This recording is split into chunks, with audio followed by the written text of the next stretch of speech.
I spent, 150 grand with a company and brought in all this stuff, and the lights failed and killed all my coral. I lost like $50,000 worth of coral.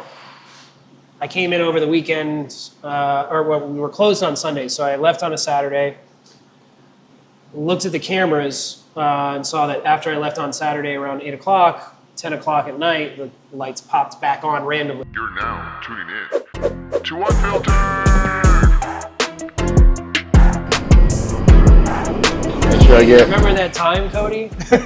Make sure I get my red Solo cup. This is Unfiltered After Hours at Reef Edge. All right, guys. Well, welcome to another episode of Unfiltered FTL. We are off location today, not in the studio, as you guys can see. This is not a Zoom background. We're actually at the one and only Reef Edge in Pompano Beach. We have the owner of Reef Edge here. I'm going to let him introduce yourself. So go ahead. Hey guys, Cody here from Reef Edge Aquatics. We've been in business here in Pompano Beach now for 3 years, going on 4. Started off not knowing what we were doing for the most part. Had a concept and an idea in my head. I've been a hobbyist for 25 years. So spent a lot of time going to local shops from all the way up in Orlando, all the way down to Miami, the Keys, and even spent a lot of time on the West Coast, throughout the west side of Florida, looking at different stores. A lot of hobbyists understand, if you're looking for that real special piece or that extra coral that you want or that fish that you're really looking for, sometimes you have to go a little ways to find it, or to a few places to find it. So that was kind of the concept in my head, starting Reef's Edge. And since then, we've done really well. We've been welcomed by the community, both in Pompano Beach and pretty much all of South Florida and some of Central Florida. We've gotten people coming from out of state that have known that we're here and came by to say hi and visit us. So it's been a good, warm welcome, and we're excited to see what the future holds. Awesome. And I'll let you introduce yourself as well, too. I'm Walt. I've been with Cody for about a year. I'm the day-to-day operations manager, I guess would be an apropos way to put it. Yep. I make sure our fish stay alive and hopefully stay alive and when we pass them off to other people. Born and raised in Fort Lauderdale. Went to Fort Lauderdale High. Nice. Yeah, cool. That's about it. There you go. Awesome. Hey, Nice. He's selling himself short. If you guys need to know something about corals or fish, this guy knows it all. I'm telling Thank you. ChatGPT got competition over here. Right? So, no, but thanks, guys. Unfiltered is all about, highlighting entrepreneurs here in Fort Lauderdale. And I thought, what better way than, the fact that you are from Fort Lauderdale, you have your business in Fort Lauderdale. We met in Fort Lauderdale. Funny story, we actually met bike riding. Yep. So we met bike riding. Yeah. And I just remember he was shouting. That's all I remember. We actually got, I don't know if this is still going on, but when we used to do these group bike rides, man, these a-hole drivers, man, they would just kind of they'll get impatient. And I remember Cody, get out the way. Share the road. It's crazy. Yeah. So I just remember I met him, and then long story short, we kind of developed a relationship through there. And then next thing you know, we started working together. And but the biggest thing I remember you said, I'm going to open up I want to go ahead and open up a reef store and then start doing corals and all this. And I was like, oh, it's pretty cool. But you literally went through it all. From a brand new location, construction, through permitting, then getting the store, products and everything. What would you tell somebody that's for example, trying to get into this hobby? Would you say that this is something that's kind of easy to get into, or they have to kind of learn? Because for example, myself, I had no idea half of the names of these fish or corals. I still can't pronounce some of them. And neither can I. Yeah. But I'm fascinated by the information that you guys hold when it comes to this, and then how serious you guys about this. It's not just hey, pretty fish, pretty coral. It's it's a real living thing. You have to understand what they like, what they don't like. If not, you can cause or have a problem at your tank at home. How do you tell somebody that's getting into this for the first time to not be scared of that? What advice do you give them? The exciting part is building a happy homeostasis. The risk is the adventure, right? You know what I mean? If you don't want to do anything easy, it's not as fun. Otherwise, if you're not ready for saltwater, we have plenty of freshwater tanks behind us. Yeah. It's a good startup, but the exciting part is the learning curve. Mm-hmm. You know what I mean? I like going through it every time I start a new tank, or a customer starts a new tank with me. It's like another extension of a tank that I own. Yeah. You know what I mean? So it's like living vicariously through the new person that's getting into it. You know, that's the exciting part for me. I've been doing it for so long because of that. You know, it's like when I go fishing. Yeah. I've caught a lot of fish, and now I like putting other people on the fish. You know what I mean? Nice. Same thing. Now, Cody, when did you have that aha moment? You know, because correct me if I'm wrong, you had your own personal tank, a really gorgeous tank before the store existed or anything like that. You were already into this. You know, you were hobbyist, I guess, at that point. When did you were like, I want to open up a reef store? So I wanted to open a store for probably close to 8, maybe anywhere between 8 and 10 years. I had worked in shops when I was younger. I'd been a hobbyist since I was 12 years old. When I first got a fish tank, I was 12. My father brought one home, and he kind of did it for himself, just to have in the house, to have something nice, you know. And I really kind of got hooked on it. Mm-hmm. And as some hobbyists do, after about 2 months of dealing with a saltwater tank, my father kind of threw his arms up and said, "I'm done with it." And I was like, "Can I have it?" He's like, "Yeah, it's fine." So I was like, "Okay, yes." And I learned a lot of hard lessons. I lost a lot of fish and coral in my first few setups and first few, goes at it because I didn't have any knowledge about freshwater tanks prior to that. Yeah. For me, I went right into the reef tank hobby. So the advice that I give most people is be patient. That's the one thing you have to understand about this hobby is you have to be patient. Mm-hmm. If you're not a patient person and you don't have patience for building something from start to finish, don't get in this hobby. Yep. It's not for the faint of heart. Freshwater tanks are very common, aquariums to have, and they're easier depending on what type of aquarium in the freshwater realm you want to have. But for the most part, there's a lot less that you have to worry about. When you get into corals and fish, corals are like plants of the ocean, but they're a very big, just think of it as like major condo building full of living beings. You're talking billions and billions of living organisms inside of one piece of coral. Mm-hmm. Even though the coral itself is a living thing, it has billions of living creatures inside of it that it feeds off of, but also uses for energy and things like that. So it's a lot to learn. You have to read a lot. You have to research yourself. You have to go on, there's message boards out there like Reef to Reef, where a lot of hobbyists kind of get together and they can post their experiences, find knowledge, things like that. But I guess really my advice, and it's like he said, it's, I've built tanks and I got that excitement when I first started fish tanks. Everybody gets that excitement when they start a new system. They've learned a lot from the last or previous systems that they built, and then they're like, yes, this is going to be the one. 5 years, 10 years later, you're like, oh, now I want to do a new one, or whatever. Some people, it's a year later. But it's like he said, it's when I meet a new hobbyist coming into the store for the first time, it's a good feeling because you get that excitement yourself for them, and vicariously through them, you can actually experience that again. It's kind of fun. No, that's awesome. That's awesome. Do you guys consider yourselves like marine doctors in a way? Because you get customers coming in here with like, hey, my fish died or something's going on in my tank or this. So you guys are like problem solvers in a way. I wish I could be called a scientist. I went to school for it, but, What was the craziest case that a customer came into the store and you guys were able to solve that for them? It's always the people don't know that salt doesn't evaporate. And we had one guy who's been coming here for like 2 years, and to top off his tank, he's been adding salt water, which is replacing the water, but adding more salt. And I told him, finally we caught on. Like I thought he would know that, and I was like, well, you've done a good job if you want to mimic the Dead Sea. Okay. You know what I mean? No. All my fish are dead. Everything's red for some reason. Wow. You know what I mean? Like that kind of stuff always gets to me. Did you go to see the tank, or he just told you? No, I the just pictures? tested his water. I was like, well, there's your problem. He had been going to another shop. Nobody told him. Speaking of that, that's another cool thing. The fact that you guys can get so much information from testing their water, right? Yeah. Basic water chemistry for sure. I mean that helps. We can test for any parameter you can think of.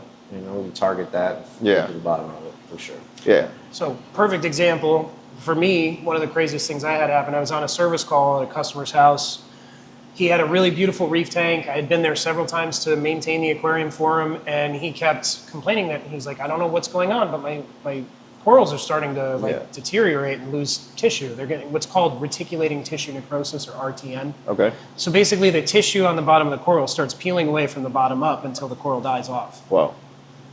We couldn't figure out what was going wrong. So what we did is what's called an ICP test, or it's basically it's a water test. You send it off to a lab, and they use a mass spectrometer, and they can test for various elements in the water. Yeah. We're talking way more than you can get inside the swim. Yeah.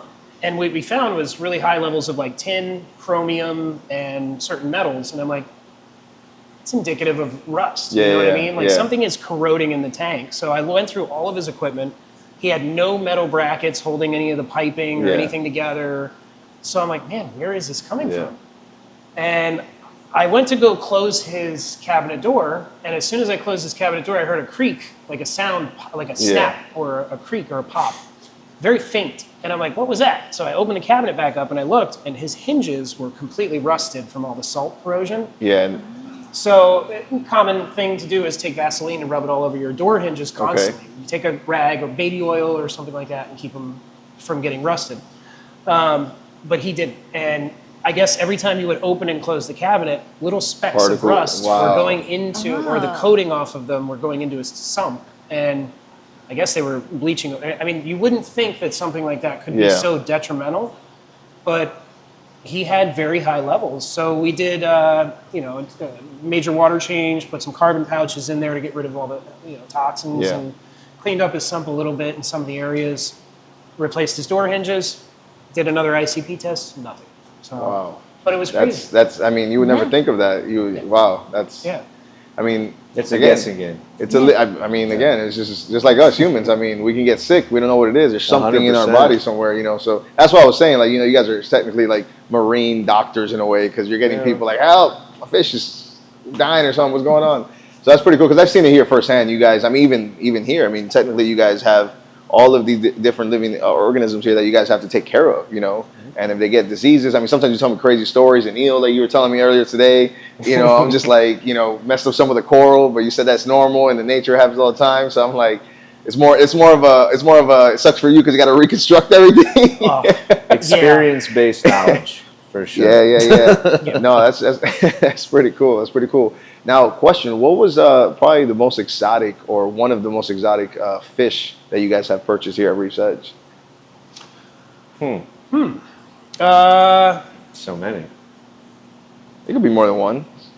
I would think the limpet fish, the little limpet fish, or maybe the tessellata eel. The tessellata eel's pretty crazy. Yeah. Yeah, he's 4 feet. He's the leopard eel that's down there in the bottom.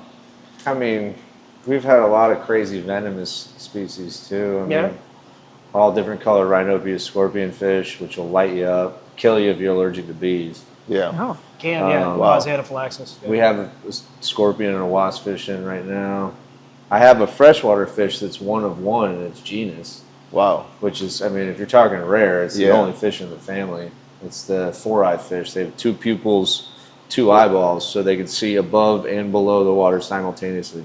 Yeah, so they have 4 pupils, 2 in each eyeball. That's crazy. Yeah. They call it a four-eye fish. It's called anableps. Oh, but it's literally its own family. They're so fish, cool, though. They stay at the top of the water level. Yeah. And just, I liked them so much, I bought 2 for the freshwater tank at home. Yeah. Wow. I did, yeah. I was like, we're getting those. That's cool. Now, what about corals? Is there rare coral you guys have purchased Coral is before? color. It's all about color? Yeah, it's like, there's rare colors. Yeah. I mean, there's certain, I guess, dendros are harder to come by, but... It really depends. I mean, it's like he said, it's the coloration of certain things. Mm-hmm. I mean, you get certain grades, like levels of fish or coral. Like this is an ultra grade A or something like that, where the coloration or the amount of colors that are in the coral make it more desirable or more rare. Yeah. Harvesting, where it's harvested from, if it's deeper in the water, typically it's going to be more expensive because of the process that it takes to actually harvest those fish. Yeah. I do know there are some fish that I've seen on the market for $20,000 a fish. Shoot, Arenes. Wow. I have 3 renny That's a tile great fish that example are- of rare fish. I don't know why I didn't say that. Wow. Yeah, Japanese renny tiles. But they're just, it really depends. I mean, there's a lot of really amazing exotic fish. A lot of people come to us and say, hey, I really love saltwater tanks and I want this fish and this fish. And I'm like, wait a minute, keep in mind, you're also getting fish from various places in the world that don't even interact with one another in the wild. You have no idea how these are going to interact with one another in an enclosed space. That's true. Yeah, that's true. So that's part of the difficulty, and that's why it's smart to go somewhere that specializes in this stuff. Like, you don't want to go to Pet Supermarket if you're going to do a saltwater tank. Yeah. You just don't, right? If you're going to do a freshwater tank, go ahead. By all means, do it. If you want a planted aquarium, you might want to talk to somebody who knows a little more about it. Yeah. You know what I mean? But yeah, I think it really depends. I mean, I've seen people who have fish, that they've had for 10 years that are huge, and you're just like, wow, amazing tanks. You know, coral heads that are the size of basketballs or bigger that people have grown out for so long. Wow.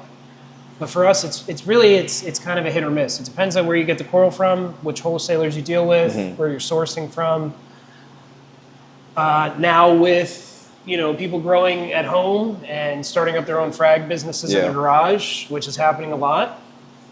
People are starting to get these types of rare corals more often, and it's making them less rare, which makes the price go down, which is good. The market's more saturated with certain species. And in an area, or I should say in a time where, coral reefs are under attack really hard from a lot of different elements in the world, having these types of species being more prevalent in the industry is actually a good thing, I think. Because it may be the only place you see these eventually is going to be in a place like this.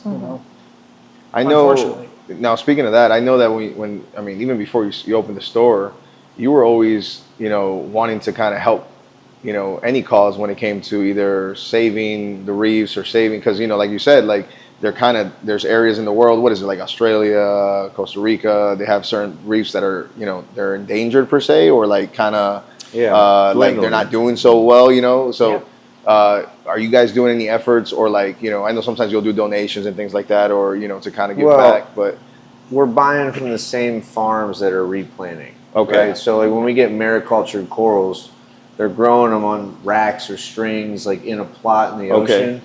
And part of their proceeds go back to replanting the reef as well. But we're not taking anything from the reef, but we're kind of bipartisanly giving some back. Okay. So like I stand behind the aquaculture. That's good. That's good to know. Yeah. Genre, I guess is the word. There's 2 ways to do it. You have aquaculture, which is in a controlled environment, and you breed inside of a closed environment, right? You controlled environment.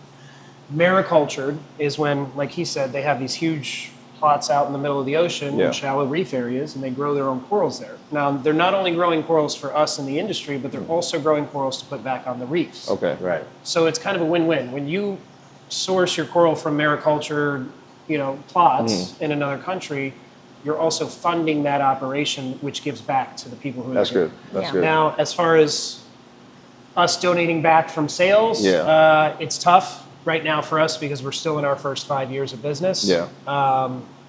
Margins for us on equipment and other things aren't always that good. So for us, livestock is really a big margin. Have terrorists hit you guys with your equipment and stuff like that, or not yet? We're already starting to see it, Yeah. Yeah. Imports and CITES are getting more expensive. The cost of fuel and shipping is becoming more expensive. It has really skyrocketed since COVID. Yeah. But for a while there, it kind of tapered off, and now it's back up. Cost of fuel goes up, especially with a lot of the issues going on in the Middle East. Yeah. Causes the price to rise. At the same time, I'm just kind of holding on to my seat and praying for the best. Yeah. We're doing everything we can within our power to try and make sure that we're getting the best margins we can off of our products.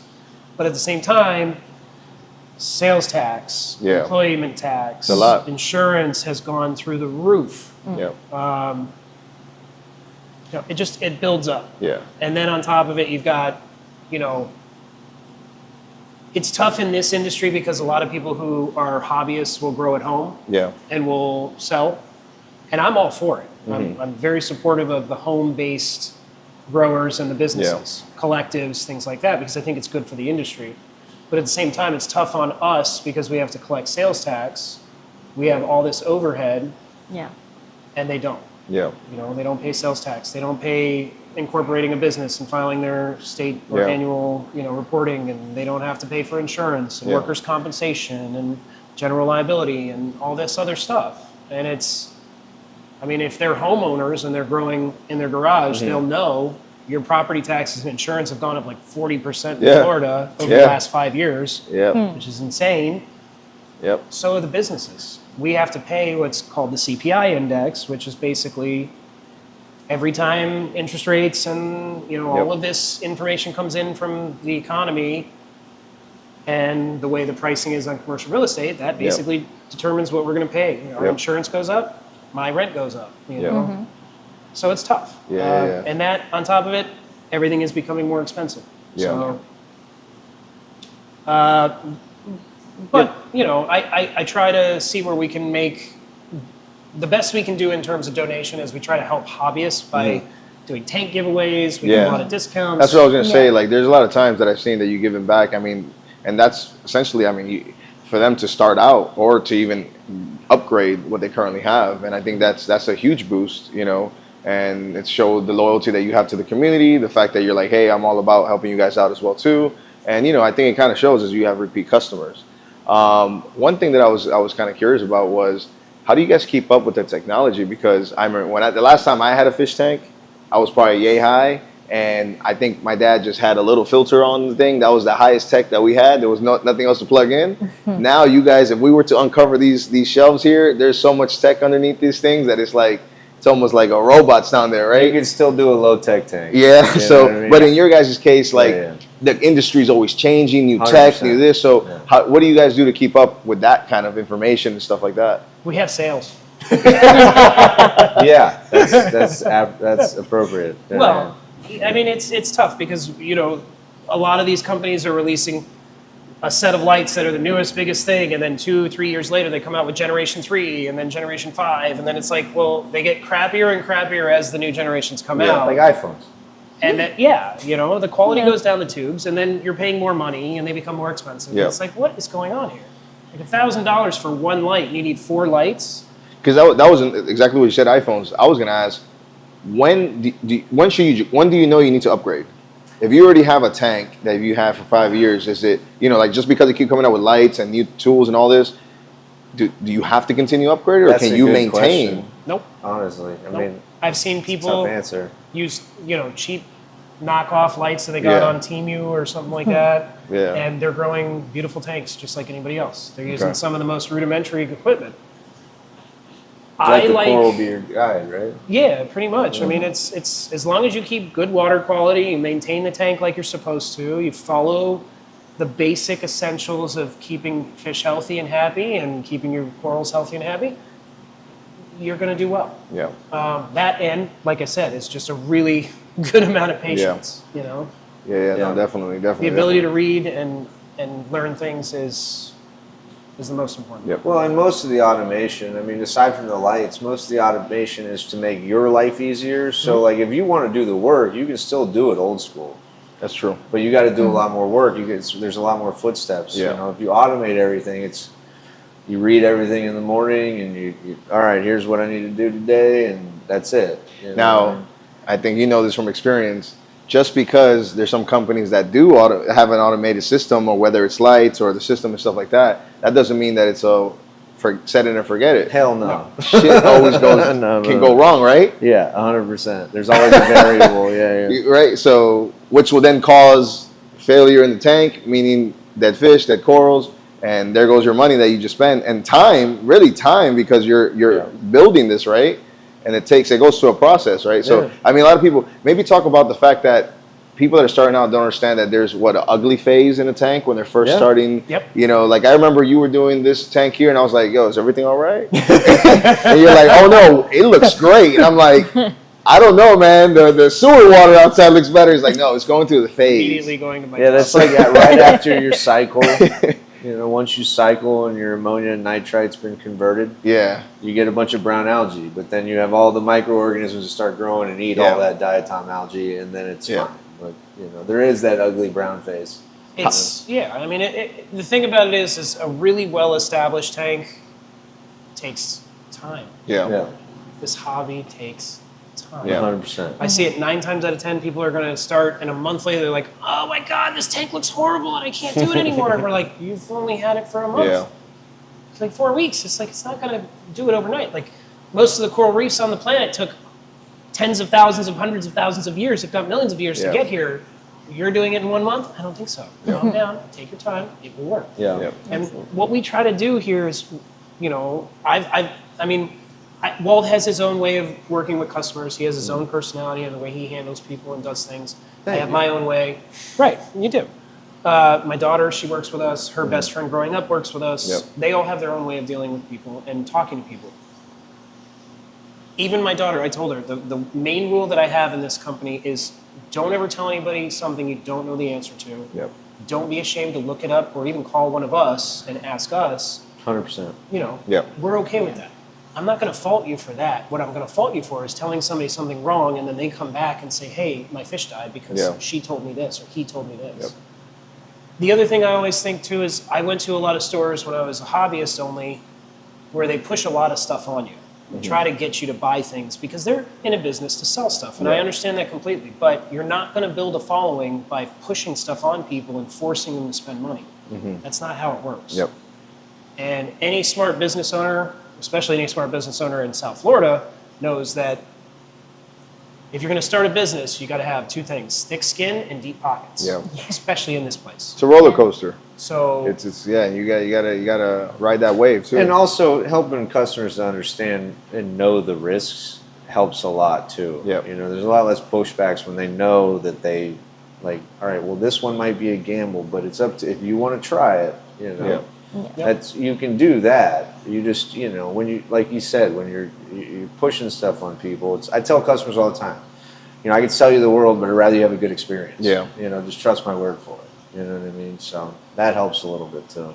yeah, and I mean, I even have customers, and he knows, he'll agree with me. I'm sure he's had his own situations where he's done the same thing, where they're so adamant about something and you're trying to tell them and they won't listen to you. That you just say, okay, no problem, go ahead.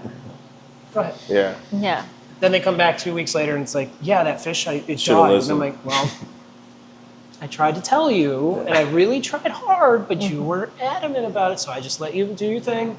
Yep. Sometimes you got to let them learn their own lesson. Yep. Yeah. It's like kids. Yeah. And I'm not saying my customers are like kids, but in a sense, Some of them. any new hobbyist, well, Some of them.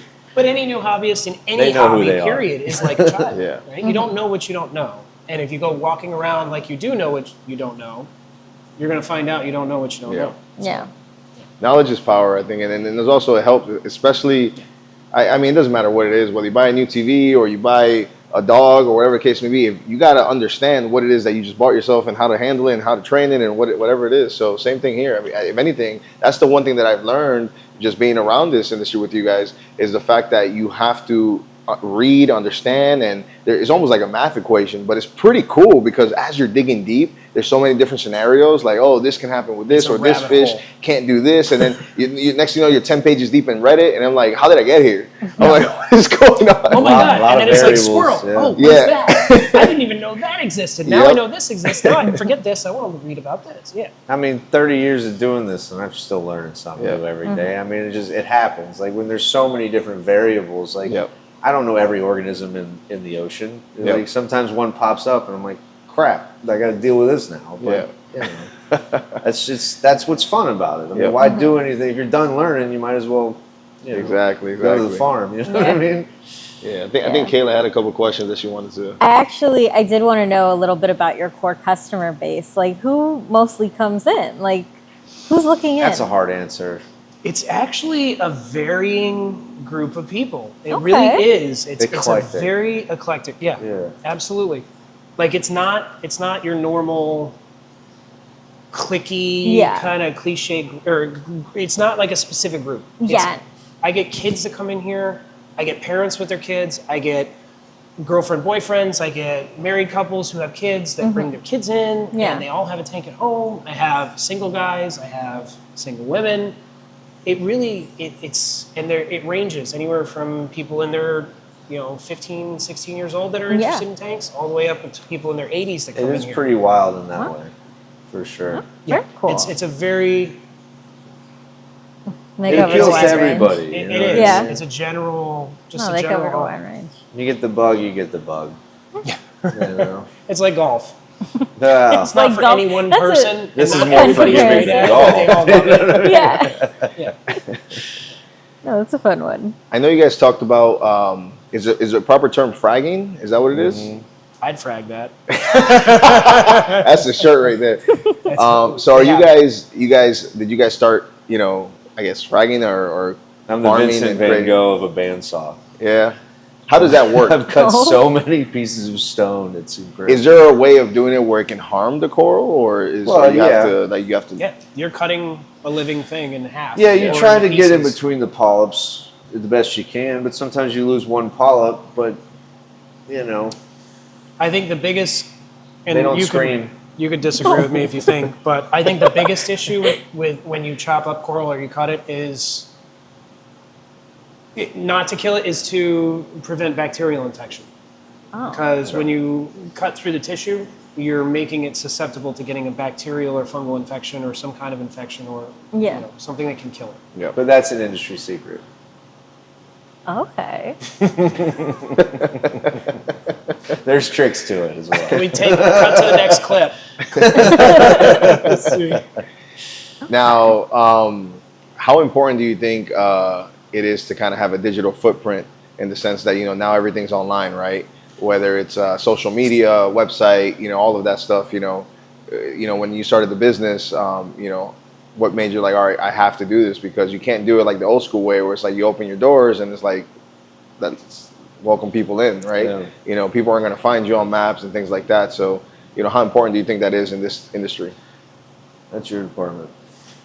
Well, I'll be very honest with you. I have an IT background. Prior to this, I did a lot of sales in the government contracting sphere for software. I did the door-to-door and, going to, committee meetings and hearings and meeting with legislators and trying to kind of rub elbows with these guys. And it's hard work. Yeah. And it takes somebody who has the knowledge and the know-how and the experience to actually get it done. When I first started, I had no idea what I was doing. And thankfully, I was in an industry that was a new, burgeoning industry that was completely new. So I was one of the first doing that in my industry. So it was good. I probably wouldn't have done as good as I did if I was in one of the existing normal saturated generic industry or something, industries that are already out Yeah. there, or mainstream industries. Yeah. But from a business perspective, when I opened the company, or when I started the company and opened the store, I came with no knowledge whatsoever of SEO or, online marketing. It was a new thing for me, and I was very overwhelmed. And there was a lot of different facets to this that I had to kind of get to know really quick and set up and integrate together and kind of do it in a succinct manner. And it was just overwhelming. Yeah. So I called some pros who kind of guided me in the right direction. You guys took care of me and helped me along the way. And I mean, dude, I got to tell you, from year one until year three,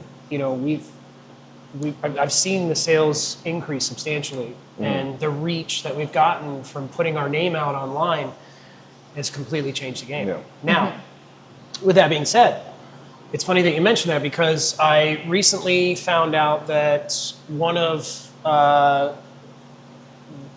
the retailers that are local here has actually been in business for almost 50 years, is closing. Okay. Or is for sale.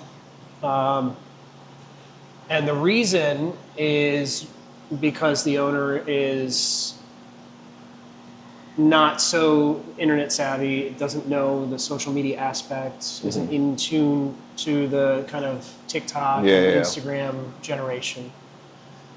So just kind of says, you know what, I'm done. Yeah. You know, and I don't know how to kind of compete in this Yeah. industry now that it's evolved so much. So, I mean, it's important. It's extremely important. It's an imperative for the success of any business now to have some kind of digital footprint. Yep. No, 100%. I agree. And it's not just about a website anymore. Yeah. No. Yeah. No. At one point, you made a website, you were fine. Yeah. Now you can't. You have to do that and then push it out, and it's a lot. It's a lot to it. Oh, you had a website, Yeah. even a basic HTML. Yeah. Like you were like, oh, that's like, is that a Fortune 500? Yeah. You know, like, Yeah. no, it's just mom and pop shop down the street. Dude. Literally. Yeah, literally. They know a good web guy. Yeah. But yeah, you're right. Yeah, no, it's definitely very, very important. One thing, before I forget this question, I want to ask how you guys do it, and maybe it's a giant air freshener, but I don't know about you guys, or I don't know about you if you've been to another fish store. I've been to multiple fish stores in the area, and they all have a distinct smell. It's not pleasant. Don't kill fish. I was just going to say, it's called death. The second I walk in here, I've never smelled anything here. Right. So, you know, You're welcome. that's why I said you guys have a giant air freshener or something, you know, like, because it doesn't smell like it. I mean, it just doesn't at all. You know. Yeah, well, like I said, I think that's one thing that people even say in reviews. Like it's very clean. You know, the fact it's just We work really, really hard, and he knows I'm OCD nauseam. as Yeah. hell when it comes to cleaning glass, making sure there's no salt marks. If it wasn't for him, streaks. it would smell in there. Let's put it that way. If I was here more often, it would smell in here. Is what you're meant to say, right? Yeah. I was giving you a compliment. But we work really, really hard to make sure that the place is completely clean. And even then, I mean, you're not going to always be able to keep it clean. It's like a kitchen, you know? Yeah, Any true. restaurant. You want to do the best you can. Well, most people who own restaurants want to do the best they can, keep it as clean as possible. And I'm very, very OCD about cleanliness and organization, but you know, these guys work their ass off all day. It gets really busy. Sometimes I come in and I see, you know, I'm going in between a service call or I've got to run to a wholesaler, and these guys have 12 people in here and there's 2 of them or 1 by themselves trying to feed fish, clean the tanks, change the water, make sure the ATOs are topped off, do all the stuff that they're doing, keep all the shelves organized, make sure inventory's updated, make sure we have a list of what we need for the next week, you know, all of these things. All of these tanks, you know, I'm sure anybody who's been in the hobby understands that there are like 30 things a day you have to do if you're maintaining a big tank like this by yourself with all these corals and all these fish. Yeah. We have, you know, over 10,000 gallons in here. So that's a lot for one person to handle every single day. So And if you notice in the podcast, I'm still looking over my shoulder. I was like, hang on, I That helps a little bit too. Here. What Of happened course. there? But you know, it's a lot of work. But at the same time, it's like he said, there's no dead fish. Yeah. You know? Okay. There you go. I've gone to certain There's a secret. wholesalers where I get the same thing, where it smells very clean and it's Yeah. very organized, and there's, you know, clean tanks and the fish aren't dead or sick. And then I've gone to some others where it's like a fish graveyard, and you're like, how are these people still in business? Yeah. So Well, and we're not 10 out of 10 perfect. Like everybody loses a fish here and there, but like you keep that to a dull roar, and you can maintain it. You know, that not makes anybody's perfect. Yeah, no, that makes sense. Now the next thing is, you know, obviously you guys aren't the only store that sells corals and fish. When it comes for you guys to have new stock, how do you go about picking the selection of the new stock that you guys want to purchase to give to the customers? Is it based off of what people are asking you guys, or is it based off of like, hey, let me get some cool new species in here so that way it draws attention? Both. Because it's competitive, right? So it's like they can do the same thing too in a way. What is your selection kind of like way of? We you know. You guys kind of look based on customers and. Yeah. I mean, like if we see something cool, we're definitely gonna get it. You know what I mean? Yeah. But and sometimes I get yelled at for getting stuff. well, It's like, Cody, what are we going to do with this? I'm like, conversation for we later. will find out a way. We'll find a way. all right. Sometimes we do. Where there's a Walt, there's a way. That's right. That's right. Don't forget it. But I also keep like a outstanding list of customers. Like I write it down, and some of them I keep in my brain. Yeah. I have a coral wish list of stuff we're gonna frag, and then I'll just call when I do frag them. I call my guys, and they come in and pick them up. With fish, if it's a really expensive fish, we'll make them prepay at least half. You know what I mean? Yeah. To make the order. No, it depends on the fish and the price of the fish. But Yeah. usually, if somebody wants something that's like really expensive special order, you got to pay for it up front. Yeah. God, I can't. You Yeah, know what I yeah, mean? yeah. I've had people come in and ask me for a $5,000 fish, and I'm like, sure, if you want to come in and get it and pay for it first, I'll order it when it gets Right. here. I'll call you. No big deal. Now, how long does it take for you to get a fish like that? It depends on the availability. So we can get it the next day if it's on the list that week. But we have a bunch of different wholesalers we can go through. So I hit the paint and I get the work and I look for it. You know what I mean? I guess Yeah. I should also clarify that like we'll look at wholesale lists first to find a fish that's like a $5,000 fish if Yeah. you want it really. We'll find it first and say, Yeah. hey, this wholesaler's got it. This is the size you want. It's a male or a Yeah. female or what they're looking for specifically. Do you want to move forward? Yeah, and then Yeah. we'll say, okay, come on in, and we'll go ahead and put it on the wait list, and we'll get them to order it and ship it to us. Any livestock usually ships overnight. That's industry standard. Okay. Depending on where it's coming from or the time of year, it'll either get heat packs inside of the box or it'll get cool packs. Right now, obviously, lots of ice packs. Yeah. And even then, sometimes the livestock doesn't ship well. You know, a flight could get delayed, and my stuff gets stuck overnight in Tennessee or somewhere. Usually, it's Nashville. Yeah. Sorry, guys, not Nashville. We love you guys. But you know, if it gets stuck, then I've just got to pray that everything, you know, does well and it's not left in a hot, you know, airport hangar or something. The for a couple Kentucky hours. airport could use some work. Oh, I mean, it's, Now, Good to know. Good Now, to what know. I could go on record. what happens in that situation where you guys get the fish and all of a sudden you open up the cooler and it's Most wholesalers will work with you. okay. usually what happens is about 50% of the cost that you paid for that specimen will get refunded to you. Okay. Some wholesalers will do you a solid if you're a good customer. Excuse me, if you're a good customer.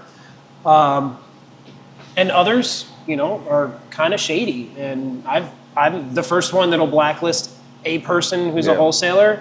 If you want to screw with my margins and you want to screw with my business or my ability to make my customers happy, Yeah. you're not worth my time. I won't give you my money. Yeah. And I Well, am and I don't very like seeing adamant fish about that. die either. You know? Correct, So yeah. it's like if you do that a couple times, it's like why order from them again? Yeah. Yeah. I mean, if I'm going to get fish from you, that all of like 30% of the livestock I buy from you dies within a couple Yeah. days, and I'm running heavy medications, you know, UV sterilizers and all the right stuff. We've got the secret sauce to keep fish healthy, and they're still dying. That means you're not doing your job as a wholesaler. Yeah. And that means that if you're going to cause me to lose money, I'm not giving you my money. Correct. Yeah. Yeah, No. Of happy. course. Yeah. Yeah. Absolutely. I mean, it's Yeah. You got to protect your It's a business. no-brainer. Yeah. And that's where I think networking comes into play, where you have a list of wholesalers, but you pick and work with the ones that are been loyal to you and giving you good products. So that Yeah. way you can continue having a relationship with them. Yeah, I mean, I've had wholesalers who have double billed me for stuff and invoices like to the tune of like $4,000 or $5,000, Wow. and it's an accident, Yeah. no big deal, you know, stuff like that happens. Yeah. But if you have a wholesaler where you order stuff and they tell you they're going to send it to you, or they have it on their website as it's in inventory, but then you order it and it doesn't show up in the order, Yeah. and it's Yeah. one of the things you were really relying on for a customer that's waiting. They've already paid for it. They thought it was coming. Yeah. Now I got to tell them it's not coming, and I got to give them their money back. Yeah. It causes a lot of ripple effects, and for me as a business owner, for the customer, and then I might lose that customer, and Yeah. that's not good for me. Yeah. So Yeah. No. Of course. you know, if wholesalers and manufacturers aren't going to take care of us when we're the ones on the ground dealing directly with the customers, Yeah. I'm not selling your shit. Yeah. Yeah. No. No. No. Like, Of course. No, Of it's course. entirely fair. There's Yeah. no point, you know. Of course. I'm representing you, and you're also representing me. So it's got to be a two-way street. And I notice a lot of the wholesalers in our industry are tough to deal with Yeah. because they don't give a crap. It's like it's either their way or their highway. Yeah. So- No. No. Of course. I wanted to ask, you guys do custom ponds and waterfalls, right? Mhm. So how do you go about, creating the design for the customer? Is that based off of the space? Is it based off of their style? Or you guys, you provide a mock-up and then it's like, hey, this is what we can do for you? Or where does the inspiration come from you and your team when you guys create these custom ponds, So waterfalls? for me, it depends on the customer. I kind of stick with a couple different ways to design it, Okay. depending on the space, of course. But the space itself requires two things: you need a water source and you need a power source, right? Yeah. If it's not there, then you get into permitting and running conduit and plumbing and all that, and which is okay. I mean, we can do that. I have a company that I work with that's for landscaping stuff, irrigation, stone paver paths with gravel inlays and things like that. We do all of that, and plants, and all the flowers and everything. The irrigation lines, the drip lines, and the misters, all of that for all the plants and everything around the water. So all of it, we do the whole encompassing. But with the design, it's really dependent on what the customer wants, what they're looking for, and then applying my knowledge of what we can do or what is possible and kind of meshing those together. Because some people will ask for some really outrageous stuff.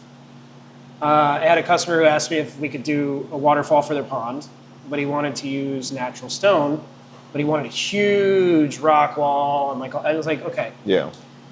If I try to get boulders that size in the back of your home, it's going to cost a lot of money, one, and two, a lot of equipment. I'm going to destroy your entire yard. Yeah. I'm going to rip your fence off so we can get the heavy equipment back there, this whole nine. I said, if we do a chicken wire and foam and cement frame and make it look like rock, a lot more cost effective, a lot less damage to your property, a lot less fixing after the damage to your property, blah, blah, blah. So it really just depends on how you can make the customer happy, but also be realistic. A lot of people come into this with unrealistic expectations. Yeah. So it's kind of a balance between the two. Yeah. Okay. I'm actually kind of curious because we tend to ask like an AI question a little bit on every podcast, and I'm kind of curious, do you see a future where aquariums are fully AI monitored and self-correcting and anything like that? Like, how do you stay ahead of that? It's happening. It's happening? Yes. I hope not. There's... I agree with you there. But it is happening. But there is I'm also glad the you human asked that. touch. Yeah. Because artificial intelligence, it's a hot topic right now. I see a lot of software developers that are getting into this industry and trying to stake their claim on it.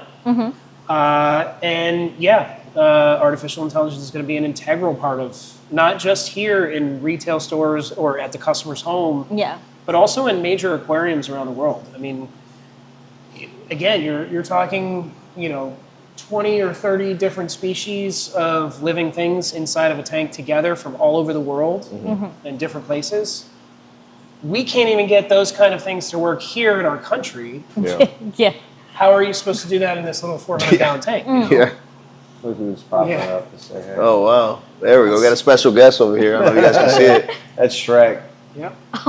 There we go. We call them Shrek slugs. Zoom they into have that. Ears. They're like, their cool. kind of ears come out like trumpets. Yeah. Like His Shrek. ears were Like burning. Shrek's ears? That's so cool. That's cute. He's like, podcast. What's up, guys? Great algae eaters. But yeah, I mean, it's there's a lot, man. There's a lot to understand. There's a lot to learn, a lot to get through, a lot of pain points. But, I mean, I got to say, there wasn't a better place for me to open. Pompano Beach was the right move for me, personally. I know a lot of people looked at this area over the last couple of years, maybe the last 30 years, trying to open a store in the area. But Fort Lauderdale and Boca used to be like the big thing. Yeah. A lot of people didn't really pay much attention to this area. We do have another local fish store that's in the area, and they've been here for quite a while, and just kind of quiet little place. But there's not much in this area in the way of aquatics. So most people are fishermen, and like to go out on the boats or like to go out there. So some of them have fish tanks where they get stuff in the ocean and they'll bring it and put it in their tank or something like that. But for the most part, they don't. They'd rather spend money on their boats and their fishing gear than on a fish tank. Yeah. This hobby I've noticed is for people who, people who like ant farms and people who want to teach their kids something interesting or give them something to learn from, It's not the nerdy kid with no friends who hangs out in his room all the time anymore. It's mainstream, Yeah. I'm curious, is there like an app or anything that can kind of detect if you take a picture and it'll tell you what type of coral or fish it is, by any chance? Google. They have those. Yeah, I mean, you're right. The They Google do Lens. have fish Reverse ID apps. I forget the name of it. I'm Because sure it costs there's money and a I few knew of it them. already anyway, Yeah. so I didn't pay for it. Yeah. Coral identification and fish identification is fairly easy. If you can't find it on a Google search, you can usually hit Reef to Reef and post a picture. Yeah. You can always ask us. Yeah. Yeah. Within a day or two, you'll find something. Gives you a who knows reason what to it come is. up here and check it out anyway, you know? Yeah. Yeah. No, it's very awesome. Yeah. I mean, do you see, I want to bring it back to AI again really quickly because I am curious. Do you see it more as a tool to utilize or kind of as like a competition? I wouldn't say competition at all. Okay. If a store is utilizing artificial intelligence inside their operation and makes it an integral part of their operation, I'm kind of conflicted in that because I think it's better to have a human element to everything that happens because AI may say, oh, this fish looks sick. Well, fish have personalities too, and they have certain behaviors that they display that are not common for that species. And it's because they have a personality, thing, something different about them that's going on. Yeah. AI could say, oh, well, that fish is sick, and then dose something in the tank, or I'm just hypothetical, but it takes the human element out of that kind of idea. Yeah. Same thing with self-driving cars, right? They're saying the same thing about those. Is you may have somebody who's a driver on the road that does something that is unexpected or is not something that the AI will understand, and therefore it will do its action based off what it thinks, but it's and it causes the accident. Yeah. So. Yeah. Yeah. I watched Terminator growing up as a Yeah. kid, so I'm kind We're of not there yet. I can't blame you. Yeah. No, I agree. I mean, we're. I mean, I still think AI. I mean, I think it's cool the fact that it's here in a way, but I think we're still scratching the surface. I'm scared to death. Yeah. So I think That's maybe valid. 20, 30 years from now, it's going to be a completely different story at that point. Well, look at social media, Yeah. right? Yeah. We jumped into it head first. Yeah. No floaties. Now we're drowning. We're ruining our children. Yeah. Sorry to say. Yeah. Like kids are relying on computers to do everything these days and have no sense of what the real world is like. 100%. them. Yep. So what scares me is when my kid gets to that age where she's in her 30s or 40s, God love and hopefully I'm still here, but what happens if we have a huge blackout? Like the world goes dark, Exactly. no electricity or something. What are you going to do then? Yeah, how many kids are starting a fire right now? You know what I mean? Like, Yeah. It's just No, you're tough. right. Yeah. No, you're right. the internet's both the greatest invention and the worst poison that we've ever 100%. experienced. You know what I mean? Absolutely. 100%. Hate to get all philosophical, but it's No, a that's double-edged true. sword. Yeah. You know? Literally. Yeah. We say that all. I mean, there's been multiple. I think almost every podcast I mentioned that. It gave us all the information at our Yeah. fingertips, Yeah. but it destroyed our retention for that information. And I feel like it's Yeah. making people lazier. Yeah, Because they're relying on like, oh yeah, I'll get the answer to you in 2 seconds. But I'm like, okay, yeah, you can find that answer. You don't even know if it's right or 100%. not, but you're not retaining the information. 100%. You're just like relying on that tool. The Well, second it's like that tool's the gone. dinners with the QR code in the microwave, Uh-huh. Oh, or yeah. the oven where you Yeah. like scan the QR code Yeah. and it cooks it for you. Yeah, I'm yeah, like, what? yeah. Just type in 4 minutes. I remember sitting there for 25 minutes waiting for the Yeah. damn water to boil so I could have my mac and cheese. And now these guys are cooking stuff like 3-course meals, like in 15 minutes, 20 minutes. I'm like, Yep. A watch pot never boils. and I wanted that. That's It's true. like when I was like 20 and I'm like, friggin' Power Wheels, man, they came out too late. I was too old for them, You're like, man, that would have been awesome. No, definitely. Now, would you say if because we just mentioned about some corals and some fish, and they can go up to like 20 grand, 5 grand, depending on the species and stuff like that, right? Can you do it affordably to start out? Can somebody start a tank and small tank and then Just don't start out at 1,000 gallons. I mean, you can downsize your tank. Start with like a 20-gallon all-in-one cube with a light. Now, how does it work? Let's say they start with like one of these. This is what? That's 10 a perfect gallons? example right there. What gallon? 10 gallon? Yeah. It's 10 gallons, so- $150 with a light, with a pump, and then a light. If you wanted to get a decent light, you're looking at like another $250. So let's say they have this. They got into it. They did everything right by the book.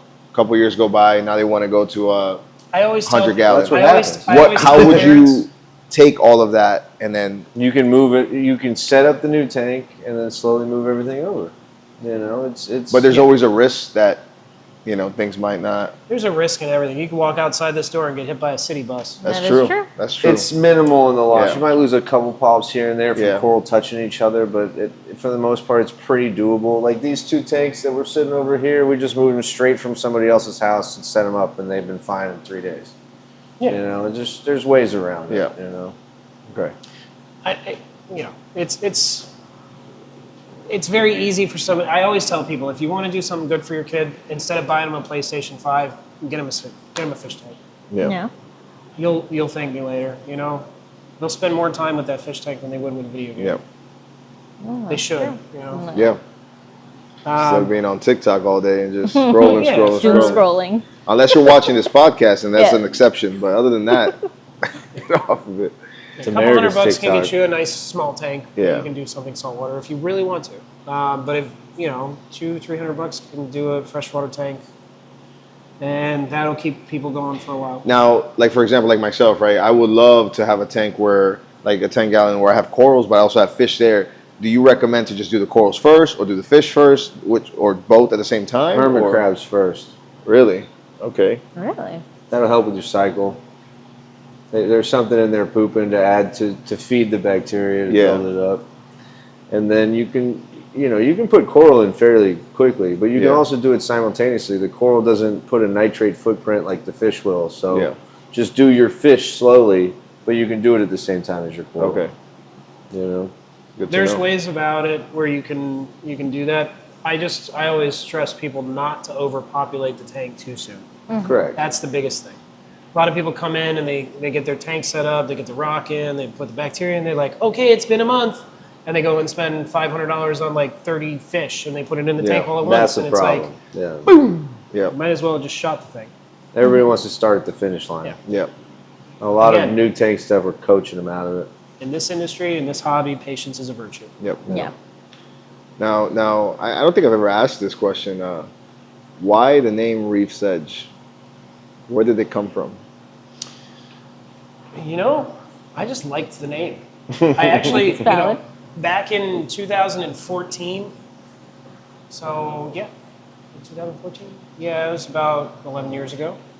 I actually started putting together a website Okay. and was building the brand and was trying to get prepared to do online sales. I was going to jump right into online. Okay. Good thing I didn't. Unfortunately, my business partner at the time, he got a divorce and could no longer partake in the business and couldn't invest and couldn't work with me. Just became a huge mess, so I shut it down and was done.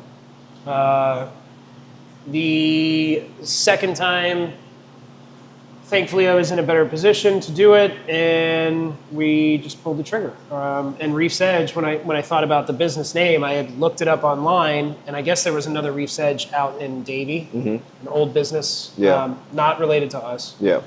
They had gone out of business, and their domain name was for sale. Yeah. And it was for sale for quite a bit. And I was like, screw it. So I did it. I bought it, paid a lot of money for the domain name and got it. And I am trademarked. I spent the time and money to go through the process of trademarking the company. So no trademark infringement or copyright infringement on us. So it was a very easy decision. It was something that I'd always wanted to do. I'd had this concept in my mind. I had the name ready to go for years and years. I always wanted to do it, and it just wasn't the right time, and it finally was. So I said, let's give it a go. Nice. Very cool. Nice. Yeah. Now, what about? Can you explain what an aquaholic is? You want me to Aqua. take this one or you? I can say you're looking at them. I mean, an aquaholic is somebody who's just obsessed with reef tanks like we are. I mean, we're fish geeks. If we're not here, we're on the water, in the water, fishing. You know, we're just drawn to the ocean. So And there's no support group. No. Well, there is. It's here. This is your damn This is support the player. Get the fuck over here and come and sit in a chair and have a meeting with us. Yeah, that's what we're doing. Absolutely. Let's cry about it together. I'll hug you. Awesome. Kayla, you have any last questions? I feel like I covered it with the AI. I was very curious about that one. Well, one last question is, what's next for Reef Edge? What's in the works? What ideas you guys have? What's your world domination plan that you guys? I don't know about world domination. That's a little up there. Right now, we're working on scaling. I've got some things in the hopper. We have a big announcement possibly coming in the next few weeks here. We'll see. You know, I've got some prospects out there. I'm looking at some opportunities and seeing how we can scale. We definitely want to get to online sales eventually. We're not there yet. I have a couple other steps that I need to take in order to get there, but that is the main goal. Is to get to the point where we can actually do online sales. I think the biggest thing in that is more of the logistics, right? Like making sure that you guys are packaging things properly, making sure that it's getting to the customer. Because it's almost like you're doing the reverse. And room to put it. Because you need space for that. I'm running out of room to cut. I cut coral every day, and I'm running out of room to put it. We need, you know what I mean? For us, we just need more space. Most businesses in this industry won't do a retail space like this. A lot of them go to like a flex space or like a warehouse space. It's a lot less expensive. But us not having any notoriety or any kind of name in the business, I wanted to get us out there, and I wanted to be on federal highway, street frontage, be where people are at, traffic going by, foot traffic everywhere. But I made a mistake, to be honest with you. I should have gone the other route, because no matter how much digital footprint or how much marketing I put out there, I still have people that come in here on a daily basis and say, we had no idea you were here. We didn't even know you guys were here. And these are people who are major hobbyists that love this hobby. And it's just strange, man. It's hard to find that niche where you can get that reach out and target that marketing to those people, even with the technology that we have out right now. And I think maybe that might be something that AI will play a part in too. I hope. Kind of helping people get through the noise of online marketing and actually find stuff that they're interested in. Algorithms only get you that, so far. And it's very true. So, I don't know. But absolutely. That online sales. No, and it's difficult because you guys are a niche. You guys aren't just selling shoes and clothes. You guys, it's anybody can do it. Anybody can come and stuff like that. You guys have a showroom. But then it's like, all right, who's going to purchase it? Who's going to be the one that's going to keep coming, recurring, getting water, getting materials, getting the tanks? Those are the ones you want to go after. And then on top of that, you got competitors too. So they're already going to some other stores. But once they see that it's you guys, like, whoa, okay, there's something different here. And I think it's like, like the other day we were at a K-pop restaurant. There's some mom and pop ones where I love going there. But then there's some new ones that are popping up. And I'm like, man, I feel like I'm at a club in here. I'm like, this is dope. Fancy. I'm like, my steak is on fire. Like, this is crazy. So it's an experience, right? So and at that point, you kind of like, you have to then balance, like, which one do I want to keep going to, right? So a lot of people come in because it's a chill hang too. You know what I mean? It's not laid back. Ain't nothing bad to look at it. Once we get them in, they hang out for a while. I think most fish stores are actually pretty chill and laid back. If they use their AC. That's another one. Does that cause a smell too? Deep cut. No, it's a deep cut. That was for his benefit. They're sweating. It's like, hey, man. The internet will get it. It just, I think that, I don't know. I think that it's going to be interesting to see what happens over the next couple of years here. More than likely in the next year. There's just a lot of unknowns. Yeah. I think that's for any business owner. And the hardest part of our business, I got to say, trying to figure out what your fucking cost of goods sold are. You have all of these things here, but they're living. So how much food do you feed them? How much medications do you put in? How much is your cost to keep each individual fish alive? And how long do you have it until you sell it? And so kind of getting that finite financial details on paper and figuring out your cost of goods sold is really a difficult thing for us. Actually, you bring up a good point. So, car dealerships, right? They only have maybe the latest, the upcoming year cars and the year before, right? Or the year that we're in. They never have new car dealerships.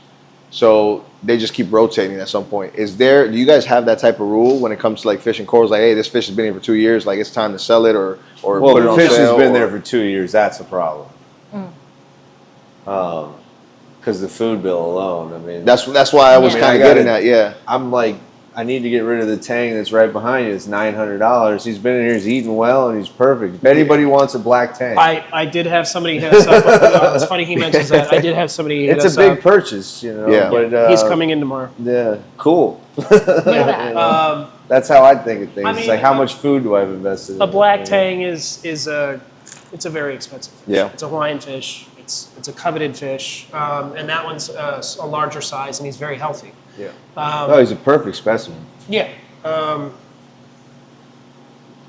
It's tough because what we usually do is if we have stuff that's been here for quite a while, as far as fish, yes, we'll put a reduced price on and we'll try to help, get it sold. Yeah, so you try to rotate it out essentially, yeah. We try to okay. FIFO as much as possible, but Yeah. it's Same just a thing whole with nother coral. beast. With coral, it is the same way, but at the same time, if a coral is doing really well in our tub for 2 Gross. years, it's probably big enough for us to cut it up into little pieces Right. and then let those Okay. grow out to big colonies. So Yeah. Okay, so coral's not so bad, yeah. it's not okay. so bad.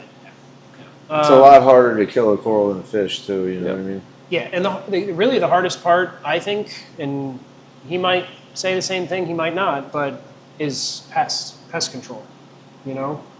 Ongoing battle with the in and outs we have of all the wholesalers and stuff. You got to really stay on your toes with pests. And it happens to everybody.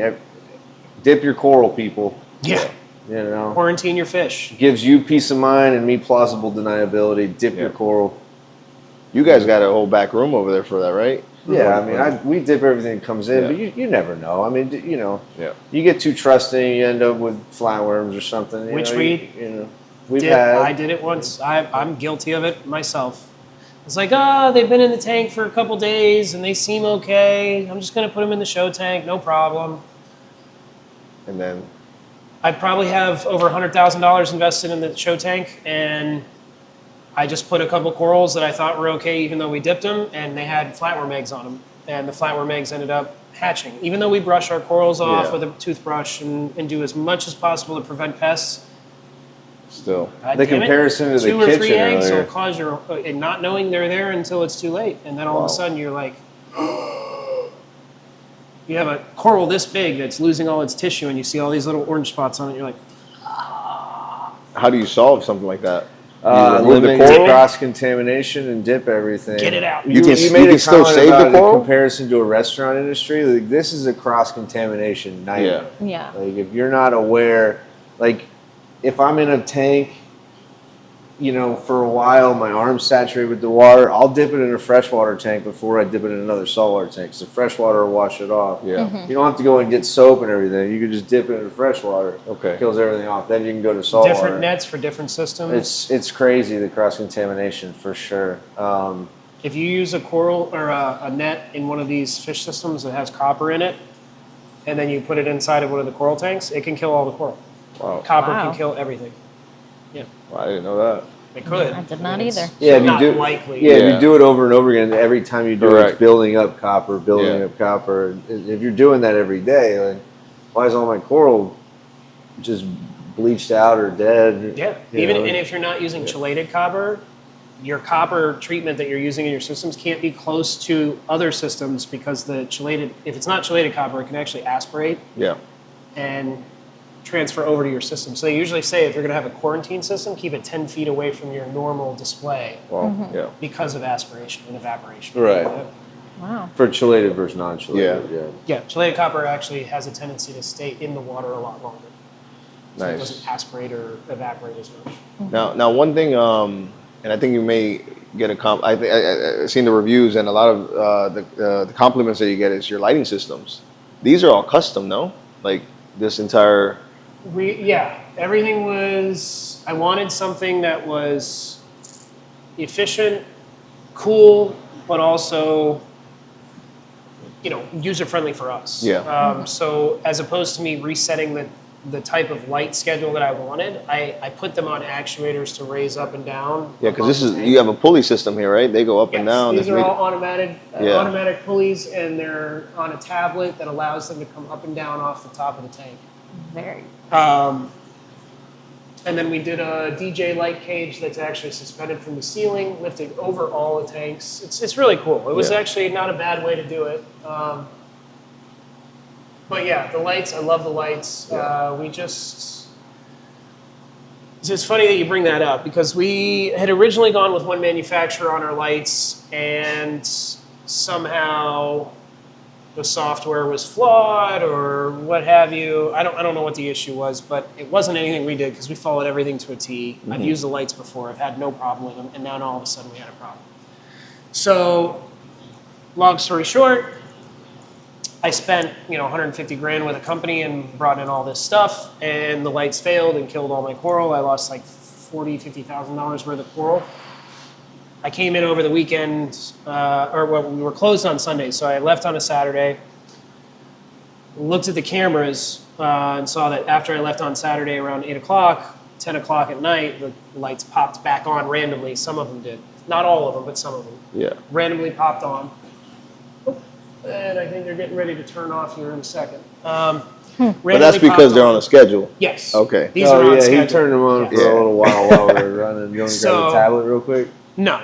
Okay. So the That's lights. our cue. As we talked about the lights. So yeah, right. No, that's by design. I swear to God. They're listening to us right now. That's hilarious. They're doing this is a light show section, guys. Yeah. But when you said they failed, as in like what they just turned off and they were just off schedule. They actually were supposed to be off. The but opposite. Random they stayed lights, on. They stayed on and they went full max intensity. So wow. with these Cooked lights, you can actually turn it up or down on the intensity. Just cooked our coral. Yeah. Oh melted. my God. Just tissue fell off. I had white skeletons the So next morning. how quickly? If you want to get the tablet, that's fine. No, we're gonna leave it. Yeah, I was gonna say Don't overdo it. how like all right, so the lights are on full blast. How much time does it need before it really damages the tank? So Hours, minutes, like it really depends on the days? corals themselves. But what we realized was from 10 p.m. on Saturday, all the way through the night, all day Sunday, all the way through the night until Monday morning when I came into the shop, everything was on full blast at the highest intensity and the highest full spectrum. Like we're my talking God. whites, reds, maxed greens, out, yeah. blues, purples, violets, UV light. The UV lights were on 100% intensity for 48 hours at least. wow. That's enough to piss everything off and make it shrivel or melt. Yeah. Especially some of the colonies that I had were large. There goes tub 2. Yeah, I see it. Yeah. The acropora, the reflection of the tank. Yeah. The acropora colonies were pretty good size. So for them to go through something like that, it's a lot of stress on them, and they can't handle it. In any case, I ended up biting the bullet. I just basically sold all of the lights that I had bought from that company at cost, and sometimes less, just to get rid of them because I didn't want to have anything to do with them. Yeah. And I ended up going with these lights, and this is through a company called Orphic. They are by far some of the most amazing lights I've ever had to deal or worked with. Haven't had to deal with the same issues that I had with the other manufacturer, and I've been really happy. I mean, the coloration and the growth that we're getting out of our systems now, as opposed to what we were getting before, bar none. So, And it's got a good, like, certain lights, they look really good on your coral, but your fish kind of, are dim. Yeah. This one, it's both. Like, it makes the fish pop really well at the same time. yeah, they tend to pop pretty good. Awesome. All right, guys. Well, I think that's where we'll wrap it up for this episode. I appreciate you guys letting us come and take over your space for the episode. Yeah. Hopefully, more to come. And if you guys are in town, Pompano Beach, definitely check out Reef's Edge. I mean, even if you're starting out, they're friendly. I trust me. They're friendly. We all won't right? we won't steer They you. don't bite. All right, Yeah. they don't bite. No, but seriously, guys, reefsedge.com. You guys can get all the information. Feel free to call. I would suggest come on in. Just come on in. I mean, you have plenty to look for here, and I mean, they're so helpful that they're going to let you know what you need. They're not going to oversell you something that you don't need. If anything, the opposite. They'll tell you don't need that, you know, for whatever the case may be. So, very honest people, and, you know, I can only wish you the best in the business and, you know, move on forward into bigger and better things. So, Greener appreciate it, pastures. Cody. Likewise. And Thank you, bro. take it from there. Yeah, Thank you, appreciate Walt. it. Absolutely. All right, guys. That's a wrap. Bye. All right. Awesome, guys. Wow. Cool.